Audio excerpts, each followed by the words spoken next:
galerinha do PRF Online, beleza? Sussa na montanha russa? Então, pessoal, hoje eu tô aqui para falar de um assunto muito importante que em todas as provas eu acho que vem caindo, não só na PRF, mas toda prova que cai essa parte de matemática, sempre vem uma, duas questõezinhas, até mais. A última prova da PRF, se eu não me engano, de 2013, metade da prova de matemática era relacionado a este assunto, funções. Então, a primeira parte da aula, eu queria definir com vocês o que seria uma função. Uma função, para quem não sabe, é toda relação entre dois conjuntos, onde eu vou relacionar cada x pertencente ao primeiro conjunto a um y pertencente ao segundo conjunto. E como que eu faço essa relação? Como que eu vou relacionar esses dois elementos? Através de uma lei de formação. E essa lei de formação é a nossa função. Então, a função nada mais é do que uma lei de formação que relaciona um elemento de um primeiro conjunto com um outro elemento de um segundo conjunto. Então, ela é uma lei de formação. Só que existem alguns critérios para a gente poder falar que determinada relação é uma função. E quais seriam esses critérios? Bom, primeira coisa que a gente tem que entender é todos os elementos desse primeiro conjunto têm que se relacionar com alguém de lá. Então, vou repetir. Todos os elementos do primeiro conjunto têm que se ligar, têm que se relacionar com alguém do outro conjunto. Então, não pode ficar ninguém aqui dentro solto. E, para quem não lembra, esse primeiro conjunto, eu chamo ele de conjunto o quê? Conjunto domínio. Então, conjunto domínio são os elementos que eu vou relacionar. E esse segundo conjunto? Esse segundo conjunto é o conjunto contra domínio. Então, o conjunto contra domínio são os elementos com quem eu relaciono os do domínio. Até aí tudo bem? Tranquilo, né? Fácil. E uma outra e grande, importantíssima regra que a gente não pode esquecer nunca. Jamais um elemento que está aqui no domínio vai poder se ligar com mais de um elemento do contradomínio. O que é isso, Vitor? Não pode acontecer essa situação aqui, ó. Se eu tivesse, por um acaso, outros elementos aqui, ó, e de um mesmo cara lá do domínio saísse outra setinha, ou seja, um mesmo elemento do domínio se relacionasse com dois elementos diferentes do contradomínio, isso deixa de ser uma função. Então, para ser função, o que eu tenho que saber? Todo mundo que está aqui dentro vai se relacionar com alguém que está de lá, do contradomínio. E outra, ninguém que está aqui vai se relacionar com mais de um. Eu posso me relacionar com apenas um, beleza? É igual mulher. Não pode até olhar para outra, mas você vai se relacionar com apenas uma delas. Então, olha só o que eu coloquei. Cada elemento do domínio deve estar... português, desculpa aí, né? Deve estar associado exatamente a um. E apenas um elemento do contradomínio. Então, vou repetir para quem não entendeu. Significa dizer que se eu tenho lá dois conjuntinhos, de um mesmo carinha não pode sair duas setinhas. Então, olha só, pode chegar mais de uma setinha no mesmo carinha de cá? Pode. Pode acontecer isso? Ó? Pode. Dois elementos do domínio se ligarem ao mesmo elemento do contradomínio, isso pode acontecer? Pode. De boa, sossegado. O que não pode... Opa, aqui ficou faltando um cara. Isso aqui também não pode, não. Ó. Lembra? Todos os caras que estão no domínio têm que se ligar com alguém. Então, não pode ficar ninguém solto aqui. E de lá, pode? Pode. De lá não tem problema nenhum. O que não pode é o primeiro conjunto, conjunto domínio. Não pode sobrar carinha. E, além disso, carinhas que estão aqui... O mesmo não pode ter duas setinhas saindo dele. Se eu pensar em colocar outra setinha, que eu já posso parar e falar que não é função. Então, todo mundo que está aqui tem que sair uma setinha e só uma setinha de cada cara de cá. De lá pode sobrar, pode chegar a setinha no mesmo, sem problema algum. Então, essa é a definição de função. E aqui é um diagraminha para facilitar o entendimento da gente, belezinha? Bom, prosseguindo aqui, eu separei qual que seria a diferença entre conjunto imagem e contradomínio. Bom, se cada elemento de K está no conjunto dos domínios e cada elemento de K está no conjunto do contradomínio, quem seriam esses caras aqui, ó, com quem eu relacionei? Esse e esse aqui. Bom, esses dois que eu coloquei aqui de azul, ambos fazem parte do contradomínio. Só que eles têm uma diferença desses dois aqui, ó. Desse cara e desse cara.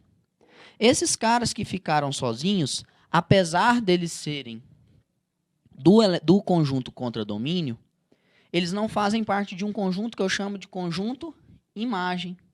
Então, conjunto imagem seria isso daqui, ó. Todos os elementos do contradomínio com quem eu relacionei alguém do domínio. Então, foram caras que receberam a seta. Então, da onde sai a seta é o meu domínio, aonde chega a seta é a minha imagem. Então, olha só como é que funciona isso daqui. Eu vou relacionar esse menos 2 com esse 1. Vou relacionar esse menos 1 com esse 2 e esse 0 com esse 4. Até aqui a gente tem possibilidades de entender que esse primeiro conjunto é o meu conjunto domínio. Não tem dificuldade nenhuma em entender que o menos 2, o menos 1 e o 0 fazem parte do conjunto domínio. Então, olha lá, o domínio da minha função f seria o elemento menos 2, o elemento menos 1 e o 0.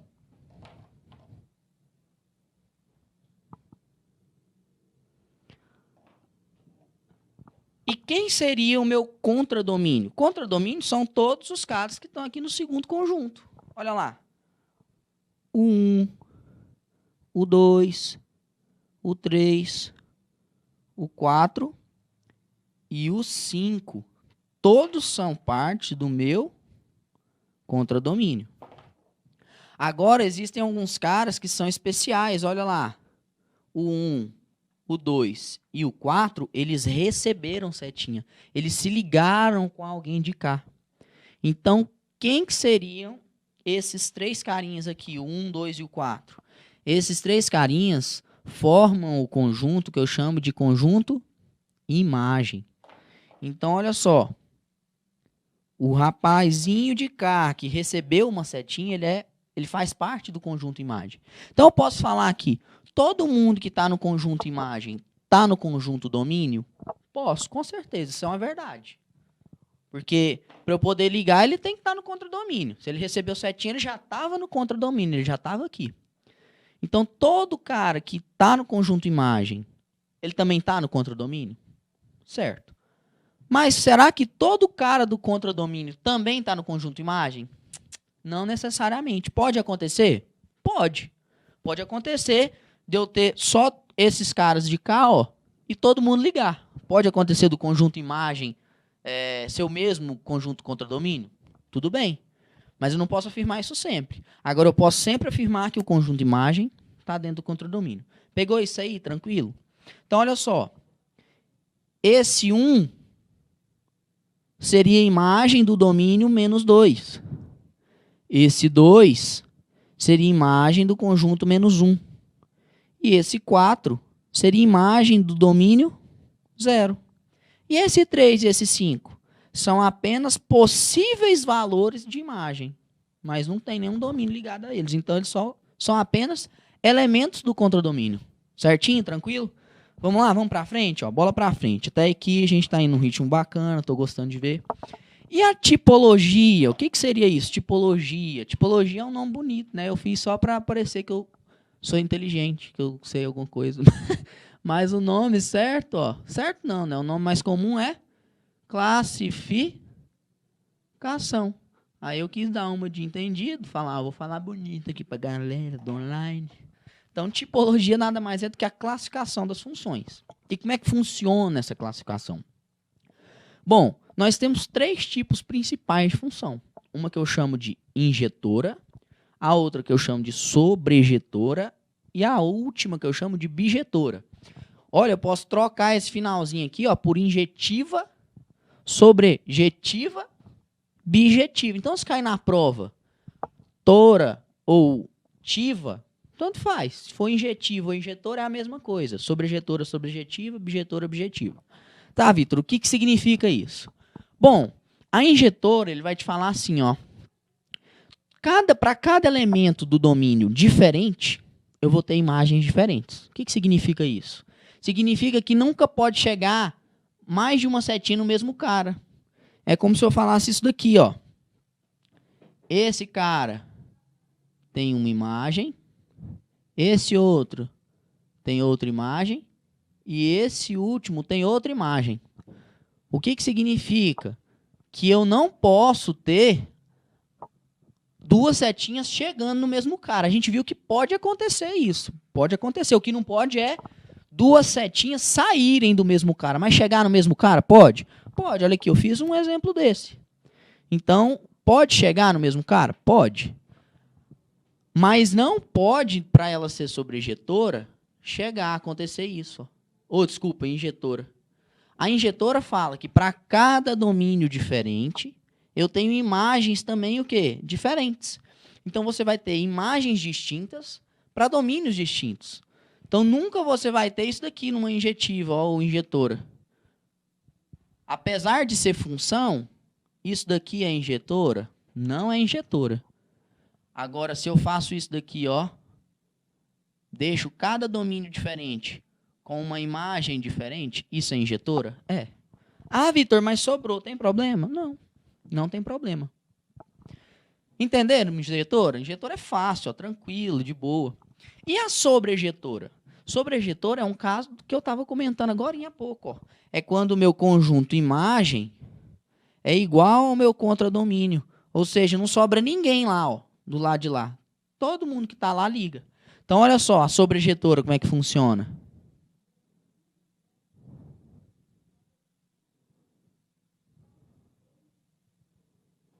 Ah, mas chegou mais de uma setinha no mesmo cara. Tem problema? Não. Ela não é injetora, essa função que eu estou representando. Por quê? Porque domínios distintos formaram uma mesma imagem. Ó. Elementos diferentes do domínio têm uma imagem igual. Isso não é injetora. Injetora é o quê?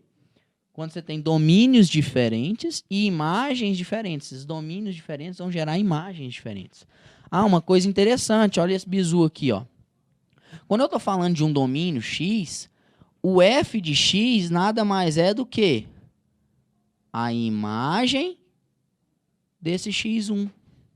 Esse f de x2 é a imagem do x2, do domínio x2. É como se eu estivesse calculando o y para esse x aqui, ó. Então, cada x, cada elemento do domínio tem um y diferente, que eu posso também chamar de quê? F de x. Belezinha? Então, uma coisa interessante. Olha aqui, Rony, acompanha comigo. Y e f de x, ambos fazem o mesmo papel. A mesma coisa. Eu olhei um exercício, veio y, veio f de x, tranquilo, sossegado, porque é a mesma coisa. E ambos valem o que eu chamo de imagem, ok? Então, olha lá. A sobrejetora é quando a minha imagem é o meu contradomínio. Quando todos os elementos que estão aqui no segundo conjunto vão ser ligados. Então, isso é ser sobrejetora. Injetora é diferente. Injetora pode sobrar cara? Pode. Ó. Percebam que a imagem não é o contradomínio. A imagem seriam esses 3 pontinhos. E o contradomínio? Todo mundo aqui. Aqui é diferente. E outra, aqui, ó, cada um que está aqui, ó, tem que ligar com um diferente de lá. Aqui pode ligar com o mesmo? Pode, só não pode sobrar a gente de cá. Isso é ser sobrejetora. E a bijetora? Uai, a bijetora é você ser injetora mais sobrejetora ao mesmo tempo. Então, tem que ser essa e essa ao mesmo tempo. Então, ó, para ela ser bijetora, ela tem que ser injetora. Então, todo mundo que está aqui tem que ligar com alguém diferente de lá. E todo mundo que está lá tem que ser ligado com alguém daqui. Não pode sobrar ninguém de cá, porque aí ela vai ser o quê? Sobrejetora. Então, olha só.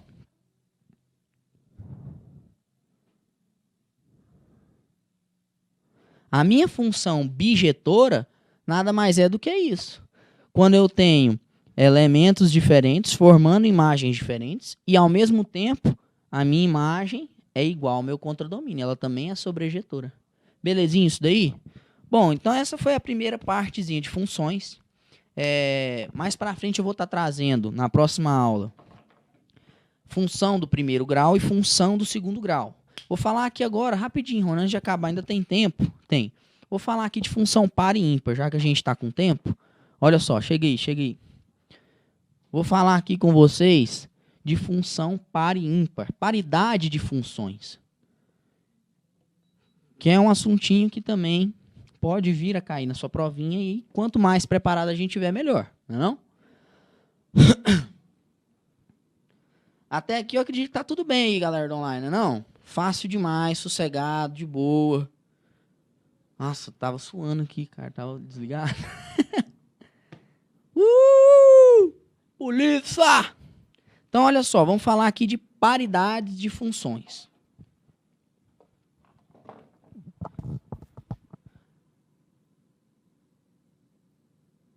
Paridade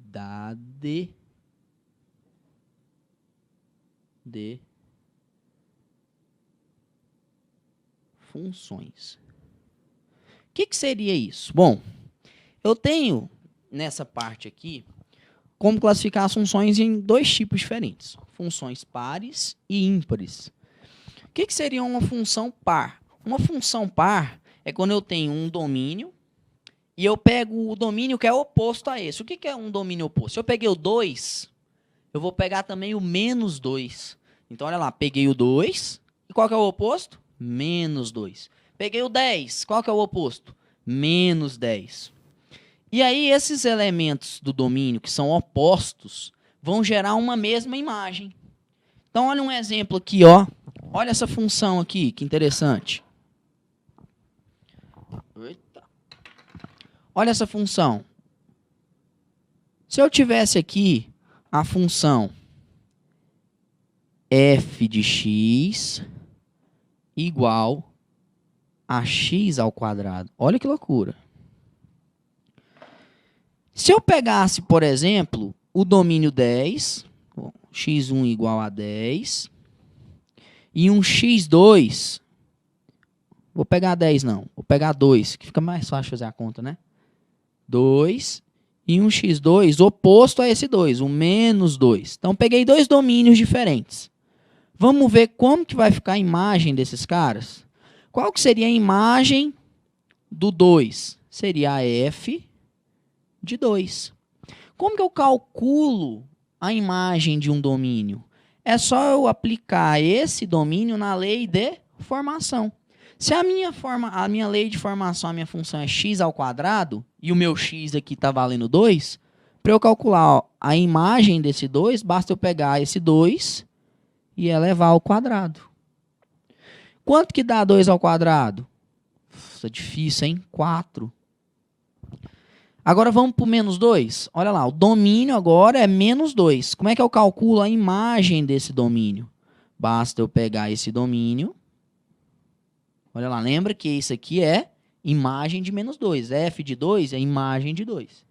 O f de menos 2, basta eu pegar o menos 2 e aplicar na lei de formação. Olha lá, menos 2 e elevar ao quadrado. Por quê? A lei de formação não é x ao quadrado? Para um x igual a 2, eu tenho 2 ao quadrado. X ao quadrado.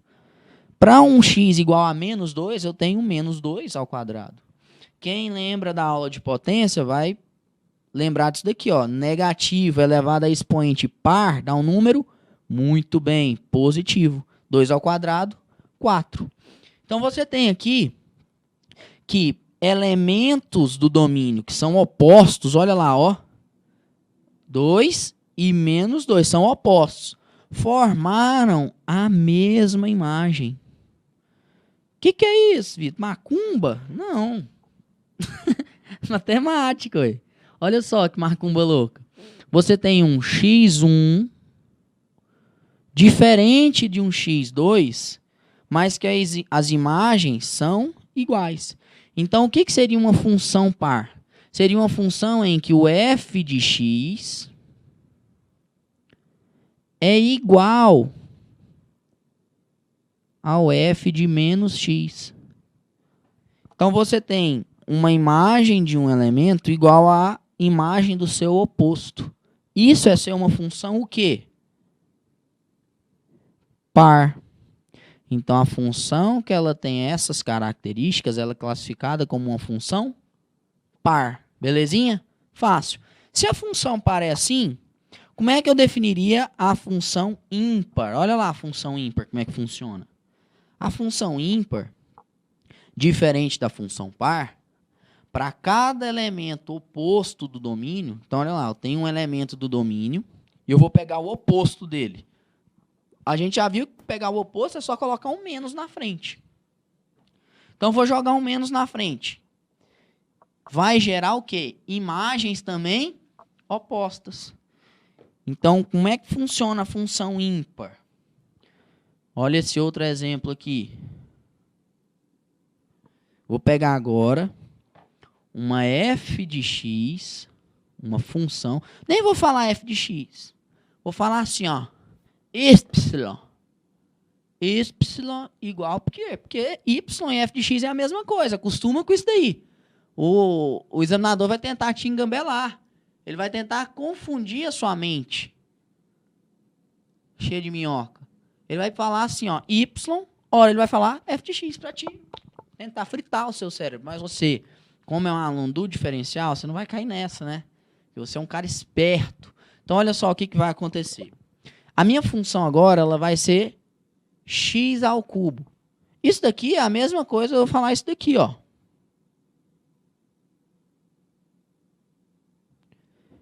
F de x igual a x ao cubo. É a mesma coisa, Ele só trocou o y por x. Nada mais. Mas suponhamos que veio assim, ó, desse modelo. Tá. Eu vou pegar um x1 de novo agora, ó, igual a 2. E vou pegar um x2 oposto a esse cara. Qual que é o oposto de 2? Menos 2. Para quem não lembra, menos 2. Presta atenção, olha lá, ó. Qual que seria a imagem desse domínio para essa lei de formação? Para essa minha função, a imagem do domínio 2 seria isso daqui, ó. y1, a imagem do domínio 1, seria 2 ao cubo. Todo mundo sabe que 2 ao cubo é quanto?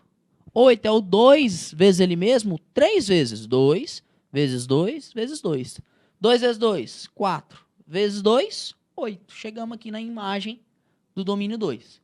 E a imagem do domínio menos 2, como é que ficaria? Ó, vou calcular a imagem do domínio 2, vou chamar de y2. A imagem do domínio x2 seria menos 2 ao cubo, porque a minha lei de formação é x ao cubo. Então, ó, o meu y2 vai ser x ao cubo, x2 ao cubo. E o x2 não é menos 2? Quanto que fica uma potência de base negativa elevada a um expoente ímpar? Então, olha lá, negativo. Elevado a expoente par é positivo. E elevado a expoente ímpar? Negativo, show de bola. Os caras são aluno diferencial mesmo. Percebam que para um domínio eu tenho uma imagem e para o domínio oposto eu tenho também uma imagem o quê? Oposta. Então, o que aconteceu aqui? Menos f de x é igual ao f de menos x. Então, olha lá, se eu colocar um menos na frente da imagem do meu primeiro x, não fica menos 8? É igual à imagem do oposto desse cara. Então, para domínios opostos, eu vou ter imagens também o quê? opostas. Esse tipo de função é o que eu chamo de função ímpar. Ímpar. Ela não é par, ela é ímpar. Pegou isso aí? Então, muito fácil essa parte de função par e ímpar.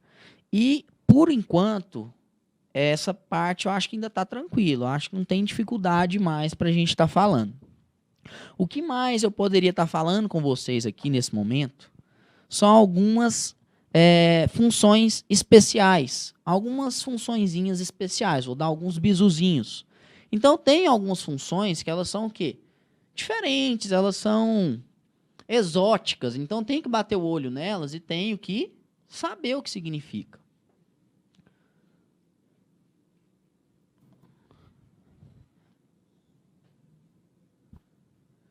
Então, olha só.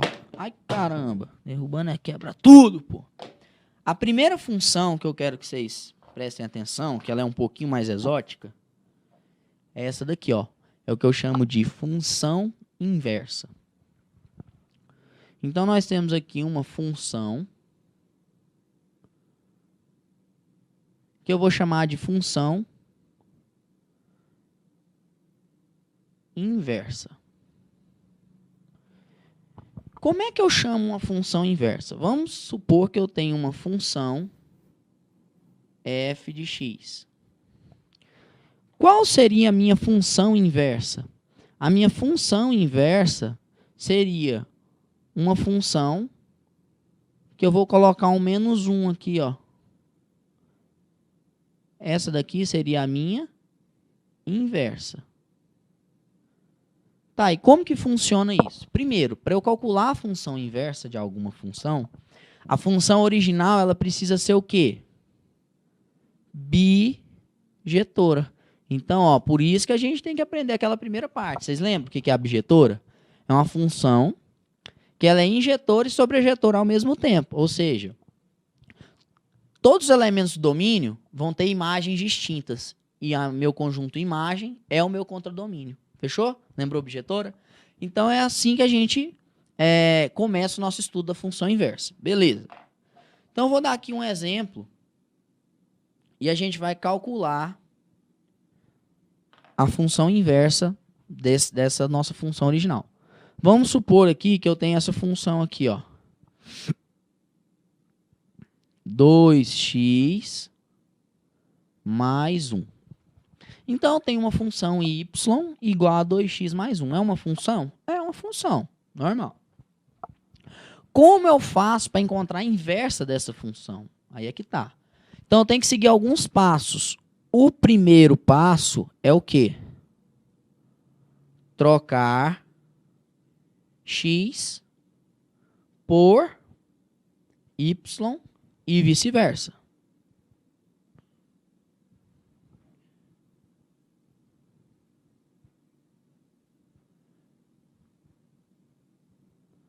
Então, olha só. Eu tenho que trocar o meu x pelo meu y. Como é que ficaria essa nossa função trocando x por y? Ficaria x é igual a 2y mais 1. Beleza isso daí? O segundo passo... Beleza? Estou aqui de volta, dando continuação à nossa aulinha de funções. Então, galera, como é que funciona isso daqui? Essa parte da aula eu deixei para falar de gráficos e de função do primeiro e segundo grau, que é a parte que eu acho que mais interessa para a gente que vai estar fazendo exercício de concurso. Então, olha só. Vou falar um pouquinho do que é o gráfico de uma função. Aqui está o nosso plano cartesiano. Para quem não lembra, o nome desse eixo x, desse eixo y, dispostos dessa maneira ortogonal, é que a gente chama de plano cartesiano. Aqui o eixo do x, ó, eu vou colocar aqui, ó, como sendo o eixo dos domínios. Lembra disso? X é o eixo dos domínios. E o eixo y, vou falar que é o eixo das imagens. Na verdade, ele é o do contradomínio, certo? Ele é o eixo do contradomínio. Mas, quando a gente liga alguém daqui, ele vira, a partir daquele momento, parte do conjunto imagem, certinho? Então, olha só. Quando eu pego o plano cartesiano e faço isso daqui, ó, eu pus aqui um ponto. Então, um ponto, ele nada mais é do que um par ordenado. Olha o nome, par ordenado. Você acha que a ordem importa? Lógico que importa. Quando eu pego um ponto, eu tenho um valor aqui, x1, que vai estar sendo ligado a um valor que eu vou chamar de y1. E aí o ponto, que também é chamado de par ordenado, ele pode ser representado assim, ó, x1, y1. Sempre nessa ordem. Sempre nessa ordem. Primeiro o x, depois o y. Então, dependendo da função, eu vou conseguir relacionar vários elementos do domínio com vários elementos do contradomínio. E aí vão surgindo vários pontinhos assim, ó. Vários pontinhos. Então, isso aqui seria uma função qualquer, uma lei de formação que geraria pontos dispostos dessa maneira no meu plano cartesiano. Quando eu faço a junção desses pontos, quando eu vou colocando um pontinho ao lado do outro e vou ligando eles, eu tenho o que eu chamo de gráfico da minha função. Então, isso daqui seria o gráfico de uma função f de x qualquer, que relaciona elementos do domínio a elementos do contradomínio. Para cada domínio, eu vou ter uma imagem diferente. Então, se eu quiser saber, por exemplo, qual que é a imagem do domínio que está aqui, ó, nessa posição, basta eu sair do eixo X e chegar até o gráfico. Ó. Quando eu chego até o gráfico, eu tenho aqui nessa posição do gráfico um ponto que vai ter uma imagem respectiva a esse domínio, que vai estar onde? No eixo X, no eixo Y, desculpa. Ela vai estar disposta nessa posição. O mesmo acontece para um cara que está aqui, ó. O domínio que está nessa posição aqui, ó, um x que está nessa posição, qual que seria a imagem dele? Eu desço, no caso o gráfico não está abaixo do eixo x, eu vou descer. Quando eu encontro o gráfico, esse cara aqui, ó, é um ponto, é um par ordenado. Então ele tem um valor para x e também tem um valor para quem? Para y. O y que estaria nessa posição faz imagem desse domínio aqui, faz o papel de imagem desse domínio. Então, o gráfico nada mais é do que a representação no plano cartesiano dos vários domínios e respectivas imagens desses domínios. E aí, quando eu junto esses pontinhos, esses infinitos pontos, porque aqui eu tenho infinitos pontos, quando eu faço a junção desses pontos, eu chego no meu gráfico da função. E cada função tem um gráfico diferente, cada lei de formação vai colocar os pontos dispostos de uma maneira diferente. Então, agora que a gente entendeu como é que funciona o sistema de gráfico, a gente vai falar de função do primeiro grau. Bora lá, Rony, comigo. Olha só como é que funciona a função do primeiro grau. Primeiro, a função do primeiro grau é toda função onde eu tenho uma lei de formação desse tipo aqui, ó, ax mais b, onde eu tenho uma constante vezes um x mais uma outra constante. E olha que interessante. Essa primeira constantezinha que acompanha o x, o a, não pode ser o quê? Zero. Tem que ser diferente de zero. Porque senão, olha o que vira. Lembra dessa função na última aula? Uma função onde todo domínio gera a mesma imagem, ó, não depende de x, é aquela função constante, que não é essa. Essa aqui é a função do primeiro grau. Então, eu não posso ter um a igual a zero, porque senão o meu x vai zerar. Zero vezes qualquer x, não é zero? Vai dar esse b, que vai dar uma constante. Não é essa função que a gente está estudando. Então, olha só, a função do primeiro grau, a primeira coisa que eu quero que vocês lembrem é que o gráfico dessa função é uma reta. E essa reta, ela pode ser de duas maneiras. Ela pode ser crescente ou ela pode ser decrescente. Quem me define isso é o sinal do A. Se o meu A é positivo, ou seja, se o meu A é maior que zero, a minha função é crescente. E se o meu A é negativo, lembra o que são os números negativos? Menos 1, menos 2, menos 3. Se ele for negativo, essa minha função vai ser decrescente.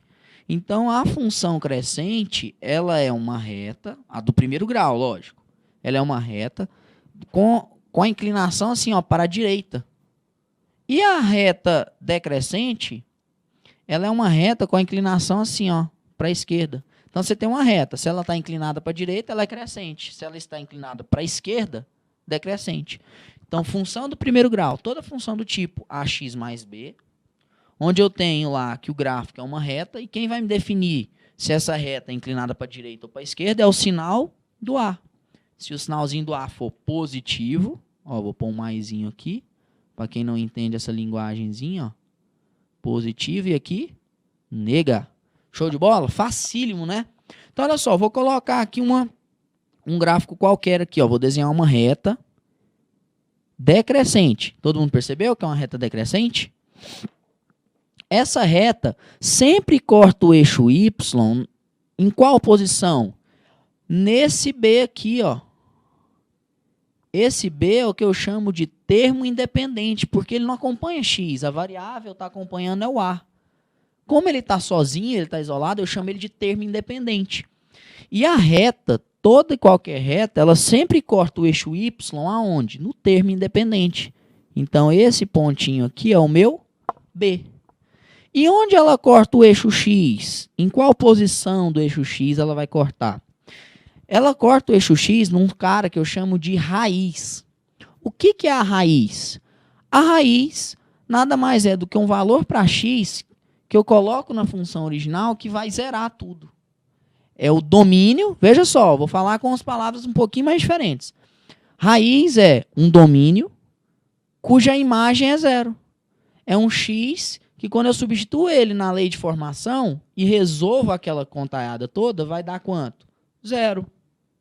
Então, para a nossa reta, é fácil achar isso daqui, ó. Esse ponto sempre vai ser o menos B sobre A. Sempre vai ser o menos B sobre A. Então, eu olhei para uma lei de formação, vi que ela é uma função do primeiro grau, sempre eu vou saber que ela vai cortar o eixo Y aonde? No termo independente e o eixo X no menos B sobre A. Um exemplo seria isso daqui, ó. Se eu pegasse isso daqui, ó, e falasse assim, ó, y igual a 2x menos 4. O que eu sei falar dessa função? Eu sei falar que ela é uma função crescente, porque olha lá, quem acompanha o x é um número positivo. O meu a aqui é igual a 2 e o meu b é igual a menos 4. Então, essa reta cortaria o eixo y no menos 4. Então, teria lá o eixo y, ó. Ela é uma reta crescente que cortaria o eixo y aqui embaixo, no menos 4. Ela é crescente, então ela é inclinada para a direita. E onde ela corta o eixo x? No menos b sobre a. Menos b sobre a, quanto que vai dar para a gente? Menos 4 sobre 2. Menos 4 sobre 2 dá quanto? 2. Então, ela seria uma reta assim, ó. O gráfico dessa nossa função. É bem simples a função do primeiro grau. E uma coisa interessante, ó. Quando eu tenho uma função do primeiro grau, onde o meu b é zero, eu chamo ela de função linear. E quando o meu b é diferente de zero, porque o b pode ser zero. Quem não pode ser zero é quem? O a. O b pode ser zero? Tranquilo. Se ele for zero, eu tenho uma função que eu chamo de função linear. E o que eu tenho para te falar sobre a função linear? Essa observaçãozinha que eu pus aqui, ó. A função linear, ela não deixa de ser uma função do primeiro grau. Ela é uma espécie de função do primeiro grau. Só que ela tem um detalhe. Ela vai ser crescente ou decrescente do mesmo jeitinho. Eu vou analisar o sinal do A. Mas ela corta sempre a origem do sistema, que é esse ponto aqui, ó. É o ponto 0, 0. É o ponto 0 para x e 0 para y. Então, a observação que eu quero que você anote é referente a linear. A função linear nada mais é do que uma f de x igual a ax. Onde ela corta o meu plano cartesiano? Sempre na origem. Então, quando você pensar em função linear, eu quero que você lembre de origem. Então, ó, lembre de origem. Na origem do sistema cartesiano. Belezinha? Então, super fácil, super tranquilo essa parte. Quando B é igual a zero, a função é linear. E quando B é diferente de zero, quando ela é assim, ó, como é que eu chamo? Função afim. E aí, essa mesma regra, essa mesma regrinha aqui. Então, a função afim é quando você tem ela desse jeito. A função linear, quando você tem ela desse jeito. Essa minha coisinha aqui, ó, a função linear, seria a mesma inclinaçãozinha, do mesmo tipo, ó, crescente, só que cortaria aqui no zero, ó. Beleza? Fácil demais. Olha lá, Rony, vamos para a função do segundo grau. E a função do segundo grau? Tão temida a função do segundo grau. A função do segundo grau é toda função onde eu vou ter a lei de formação do tipo ax ao quadrado mais bx mais c. Percebam que surgiu um tal do x ao quadrado aqui, ó.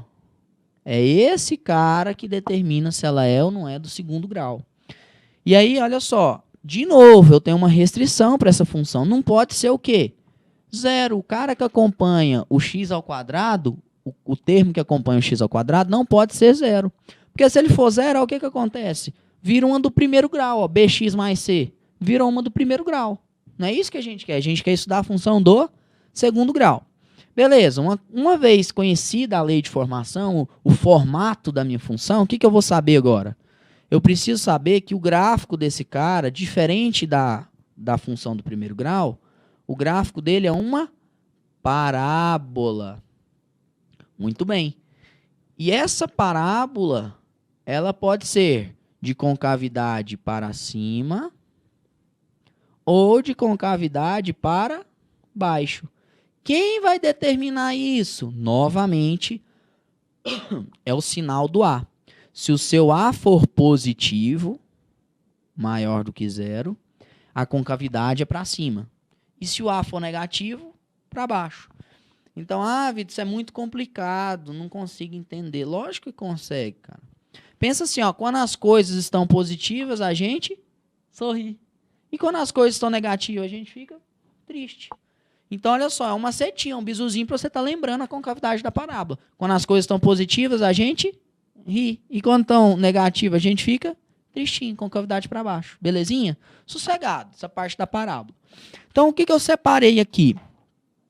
Eu vou separar aqui um gráfico qualquer. Vou desenhar um gráfico qualquer aqui, ó. Uma parábola de concavidade para baixo.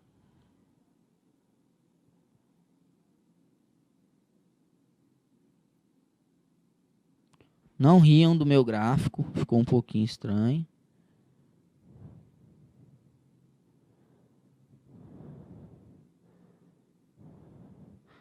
Nossa, que horrível. Então, ó, vou ficar embromando demais aqui não, porque o tempo tá corrido, galera. Então, olha só. Eu tenho alguns pontos bem peculiares aqui da nossa parábola, que eu tenho que marcar. Deixa eu pegar um pincel preto aqui, ó. Bom, quais são os pontos que eu tenho que ficar ligado na função de segundo grau para poder fazer o gráfico, construir o gráfico de uma função de segundo grau? O primeiro deles é esse aqui, ó. Esse ponto eu chamo ele de vértice. É um ponto, gente, é um ponto, é um par ordenado. Então tem valor para x e para y? Tem. Ele tem um valor que eu chamo de x do vértice e o y desse ponto eu chamo de y do vértice. Então, ó, quem que seriam esses x do vértice? Aqui, ó, y do vértice, tá aqui, ó, no y. E o x do vértice? Tá aqui o x do vértice. Show de bola? Beleza? Fácil demais. Os outros pontos que eu quero que vocês percebam são aqui, ó. Na verdade, não são pontos, são valores de x.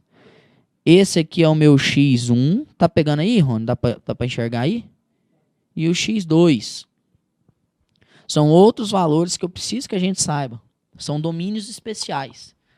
E um terceiro ponto, que é esse aqui, ó, o local onde eu vou cortar o eixo y. Esse ponto, assim como a função do primeiro grau, esse ponto onde ele corta o eixo y é o termo independente. No caso, é o meu c. Na função do segundo grau, o termo independente, olha quem que é o termo independente. É o czinho. Então, ele corta aqui no eixo y, aonde? Em c. O gráfico, seja concavidade para cima ou para baixo. Sempre corta o eixo y no termo independente. Tá, e como é que a gente calcula vértice? Esse aqui eu sei, porque vai estar lá na função, né? Agora, o x1, x2, como é que eu calculo? Vamos lá? Vamos lembrar? Como é que a gente calcula o x1 e o x2? X1 e o x2, para quem não se lembra, x1 e x2, para quem não se lembra, são o que eu chamo de raízes. Sempre, sempre, sempre, o local onde o gráfico corta o eixo x, desculpa, vou voltar, tô ficando doido já. Sempre o local onde o gráfico cortar o eixo x, no caso aqui x2 e x1, eu vou chamar esses valores de x de raiz. Na função do primeiro grau também é assim, e qualquer outra função. O local onde o gráfico corta o eixo x, onde ele toca o eixo x, aquele valor de x, aquele domínio ali, daquele ponto, eu chamo de raiz. Ora, perceba, raiz não são valores do domínio, que quando eu jogo na lei de formação vai dar zero. São domínios cuja imagem deles vale quanto? Zero. Então, ó, eles estão no eixo x. No eixo x, qualquer valor para y vale quanto? Zero, porque o cara não está nem para cima nem para baixo. Assim como no eixo y. Quem está em cima do eixo y tem certeza que o x dele vale quanto? Zero. Ó, presta atenção que isso aqui é muito importante, pessoal. Isso aqui, você pegando isso daqui, esse macetinho, você mata muita coisa, consegue entender muita coisa. Um cara que está em cima do eixo x, eu estou caminhando em cima do eixo x, o meu y vale zero, porque eu não estou nem para cima, nem para baixo. O mesmo acontece se eu ficar aqui, ó, no eixo y. Eu não estou nem para a direita e não estou nem para a esquerda. Quanto que vale o meu x se eu não estou nem para lá nem para cá? O meu x vale zero. Agora, o meu y pode variar? Pode. Se eu andar em cima do eixo y, quem varia é o meu y. O meu x é quanto? Zero. Quando eu estou em cima do eixo x, horizontal, eu não estou indo nem para cima nem para baixo. Só estou indo na horizontal. Quem varia é o meu x, meu valor de x. Agora, o meu y vale zero. Pegou isso aí, beleza? Então, salve isso daí no HD, hein, mano? Salve isso aí, que isso daqui é interessante. Voltando aqui no assunto das raízes. x1 e x2 são raízes, tá? Como é que eu faço para calcular eles? Para calcular o x1 e o x2, assim como o x do vértice e y do vértice, eu preciso lembrar algumas formulinhas. Vamos lembrar? Quais são elas? A primeira é o famoso delta. Como que é a formulinha do delta? Para quem não lembra, calma, respira, relaxa. Vai dar para pegar tempo, vai dar para aprender. Só fazer os exercícios e aplicar as fórmulas. Senão não tem como você decorar isso daí. Então, como é que é a formulinha do delta? Quem lembra, só repete para fixar. Quem não lembra, olha lá, ó. B ao quadrado menos 4AC. E a do Bhaskara, como é que é a formulinha do Bhaskara? X é igual menos B mais ou menos a raiz de delta, tudo isso dividido por 2 vezes A. Então, olha só, Bhaskara, B ao quadrado menos 4AC. Falei errado, falei Bhaskara, né? Delta, B ao quadrado menos 4AC. E Bhaskara, menos B mais ou menos a raiz de delta sobre 2A. Vitor, pelo amor de Deus, o que significa esse mais ou menos aqui, ó? Para o x1 e para o x2, você vai usar sinais diferentes. Para o x1 você usa mais, para o x2 você usa menos, ou vice-versa. Porque você não tem que calcular o x1 e o x2. O mais é para um deles, o menos é para outro deles. Então, isso daqui, ó, ele gera o meu x1 e gera o meu x2. Para um eu uso um sinal, para outro eu uso outro sinal. Eu costumo usar qual? O mais para o x1 e o menos para o x2. Você pode escolher o que você quiser. Porque não faz diferença eu chamar x1, x2, a ordem não vai importar. Vai importar você achar essas raízes. Beleza? E eu tenho também o vértice, que é um ponto importantíssimo. Olha só. Para eu calcular o x do vértice e o y do vértice, assim como o x1 e o x2, eu preciso lembrar algumas formulinhas. Então, olha só. O vértice é um ponto. Então, ele é um x do vértice e o y do vértice. Vitor, e esses pontos que estão em cima do eixo x? Uai, o y deles vale zero. Esse ponto aqui seria o ponto x2,0 e esse ponto seria o ponto x1,0. 0. É 0 para y, 0 para y. O C, esse pontinho aqui onde corta o eixo y, ele é esse ponto aqui, ó. É o 0 para x, que não está nem direita nem esquerda, vírgula C para y, beleza? Então, olha só. X do vértice e y do vértice. Como é que eu calculo? O x do vértice, a formulinha é menos b sobre 2a. Então, esse valor aqui, ó, ele é... Dá para pegar aí? Será, Rony? Dá? É o menos b barra 2a, dividido por 2a. E o y do vértice? O y do vértice é essa formulinha, ó, menos delta sobre 4a, ok? Então, galera, o que eu tinha para falar para vocês de função do primeiro e segundo grau é isso daqui. Ainda dá tempo, eu tenho que dar uma aulinha agora, eu vou fazer com vocês aqui um exemplo de função do segundo grau para a gente fazer um gráfico, mas é, ó, ligeirão, tem que prestar atenção. Vamos lá, chega comigo aqui, Rony. Então, olha só, vamos pegar, por exemplo, uma função do segundo grau. Primeira coisa que eu tenho que verificar é se ela é realmente do segundo grau. Como que eu vejo isso? Fácil. Olho pela lei de formação dela. Então, olha só, olha só. Vou pegar aqui a função f de x igual a ax ao quadrado. Disfarce, finge que não aconteceu. Menos x ao quadrado mais 5x menos 6. Ora, é uma função de segundo grau? Claro, porque olha lá, ó. Ela é do tipo ax² mais bx mais c. Todo mundo enxerga que o a vale menos 1. Que, ó, o a, né, quem acompanha o x². Ah, mas tem um menos aí na frente. Porque tem um menos 1 disfarçadinho ali, desbaratinado, escondidinho. O seu b vale quanto? 5.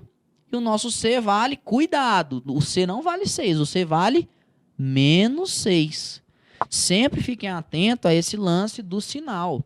Porque o certo, né, ax² mais bx mais c. Aqui está mais menos 6. Por isso que o c vale quanto? Menos 6. Então, tem aí os termos que eu preciso e verifiquei que é uma função de segundo grau. Eu sei que isso daqui, o gráfico é uma parábola.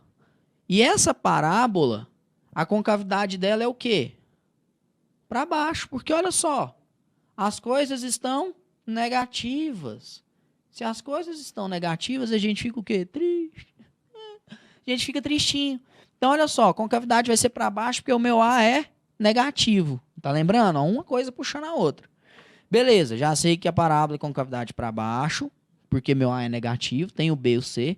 Falta eu descobrir quem? Os pontos para poder desenhar o gráfico dessa parábola. Então, o primeiro passo é descobrir as raízes dessa função.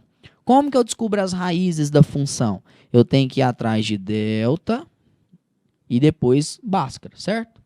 Delta, para quem não se lembra, é o b ao quadrado. Então, olha lá, ó, b ao quadrado menos 4 vezes a, 4 vezes menos 1, vezes c, que é menos 6.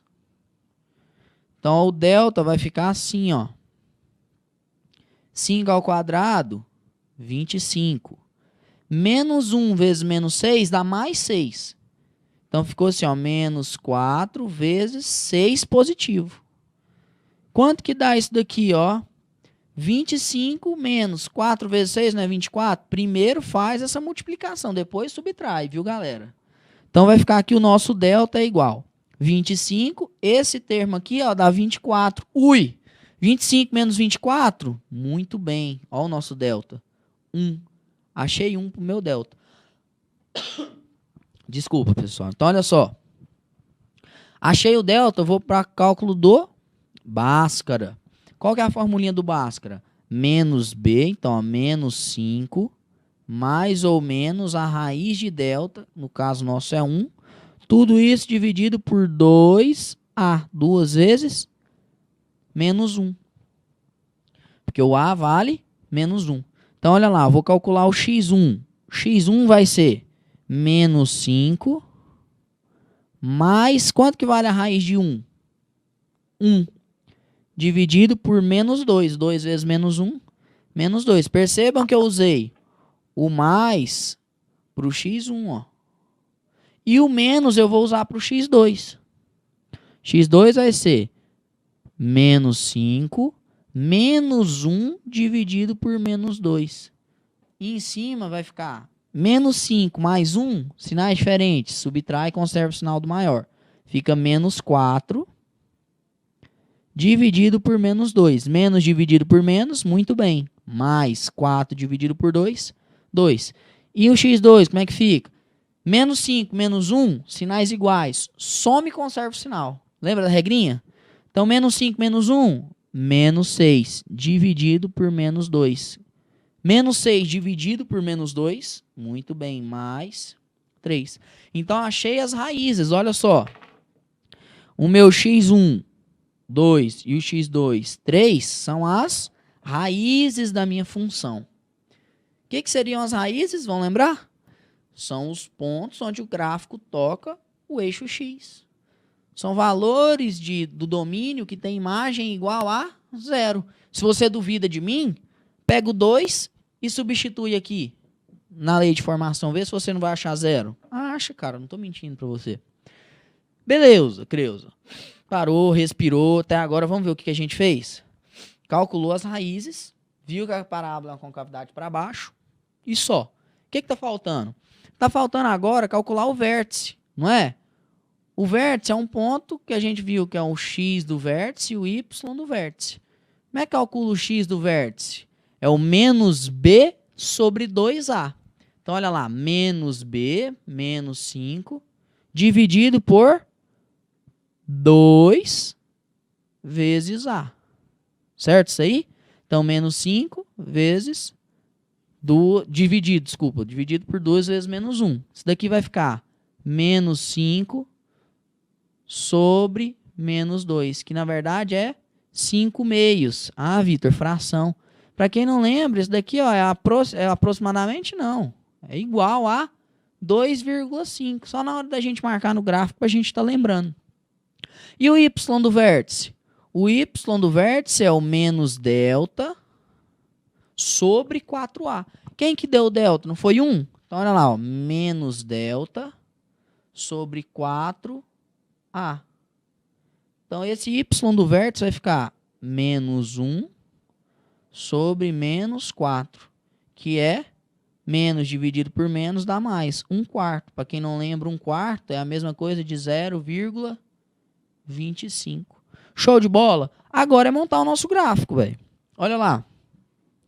Vou colocar tudo que a gente colocou de dado ali e fazer esse gráfico. Vamos ver se dá certo? Tem que dar certo. Ó, tem o vértice, tenho as raízes e sei onde ele corta o eixo y, que é no termo independente. Quem não lembra, ele vai cortar o eixo y aonde? Lá no menos 6. Então, olha só como é que vai ficar. Vou fazer o meu gráfico aqui, ó. Vamos ver se vai dar certo. Vai dar certo, vai dar certo. Então, ó. Tenho. Não riam, não riam, não riam, que se ficar torto, por favor. Tenho lá y.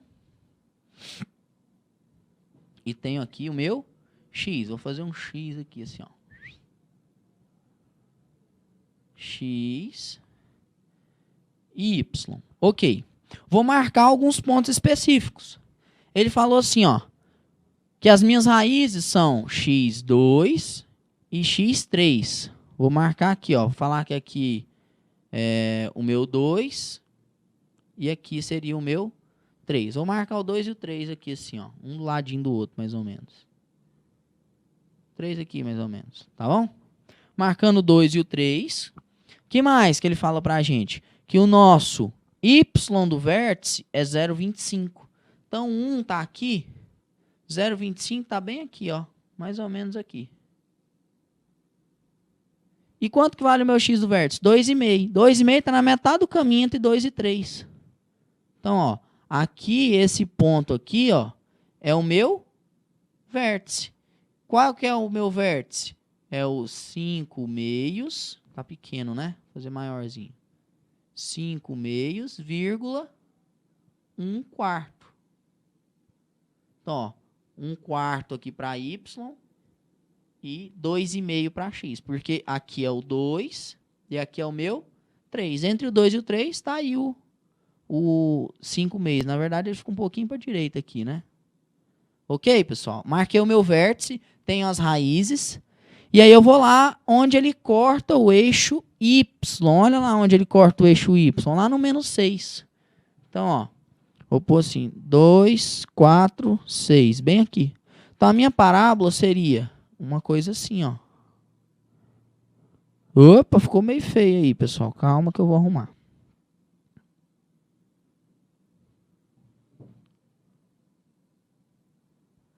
Tá meio feinha, mas aqui é de última hora, viu, pessoal? Então, olha só. Corta o eixo y no termo independente. Olha lá, o -6. Por que eu sei que o -6 está aqui embaixo? Aí, 0, -1, -2, -3, -4, -5, -6. Então, temos aqui o -6, o 2, o 3, que são as raízes, onde corta o eixo x, e o meu vértice. Morreu o gráfico. Esse seria o gráfico da minha função f de x igual -x² mais 5x menos 6. Então, pessoal, é isso. Espero que vocês tenham entendido. Logo a gente vai estar fazendo mais exercícios de função. Faça, dê atenção a essa parte, porque não vem assim. Vem enunciado, o cara vai, floreia, quer te atrapalhar, quer te ludibriar, quer te enganar. Então, faça os exercícios, dê atenção para essa matéria, que vai valer a pena, você vai ser aprovado. Então, venha pra gente, chama a galera para assistir a aula diferencial. É nóis, vida longa.